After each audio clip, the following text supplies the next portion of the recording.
Hello viewers, আসসালামু আলাইকুম। আমি এখানে 1 কেজির মতো গরুর মাংস নিয়েছি এবং ধুয়ে নিয়েছি ভালো করে। এখানে আমি একে একে আমার সব মশলাগুলো দিয়ে দেব। প্রথমে আমি 2 চা চামচ হলুদের গুঁড়া, 2 চা চামচ ধনিয়া গুঁড়া, 2 চা চামচ মরিচের গুঁড়া দিয়ে নেব। তারপর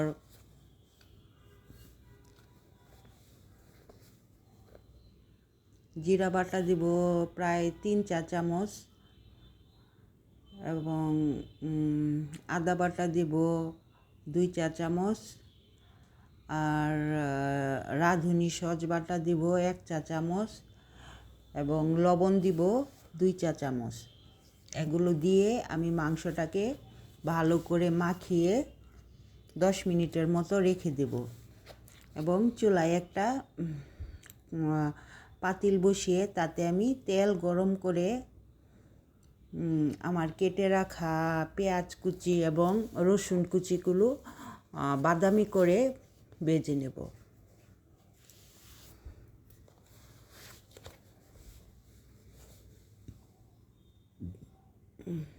আমার মাংসগুলো প্রায় মাখিয়ে নেওয়া হয়েছে।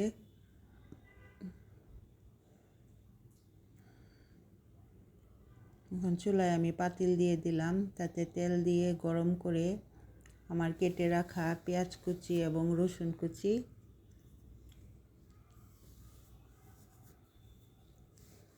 এখানে পেঁয়াজ এবং রসুন কুচি পরিমাণ মতো দিতে হবে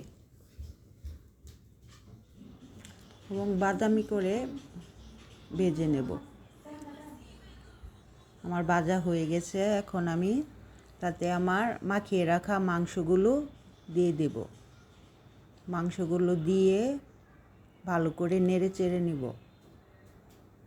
আমার নাড়াচাড়া হয়ে গেলে আমি তাতে একটা রসুন ছেঁচে রেখেছি, একটা বড় রসুন ছেঁচে রেখেছি এবং তেজপাতা, লবঙ্গ, দারুচিনি এগুলো 4-5 টুকরো করে দিয়ে দেব।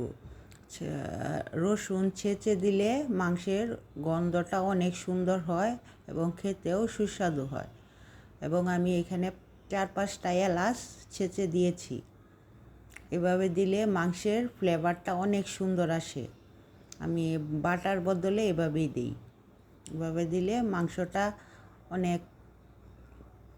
খেতে অনেক সুস্বাদু হয় এবং গন্ধটা অনেক সুন্দর হয়। আপনারা খেয়ে দেখবেন, ভালো লাগবে।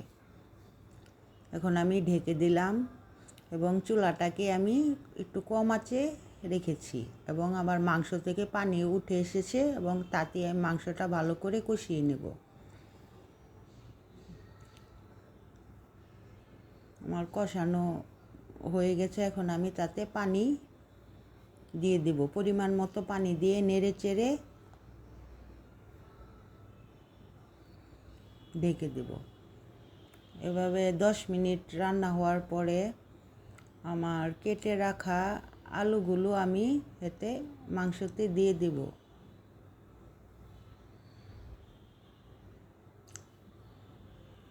এভাবে প্রায় 20 থেকে 25 মিনিট জাল করার পরে আমার মাংসটা প্রায় হয়ে এসেছে।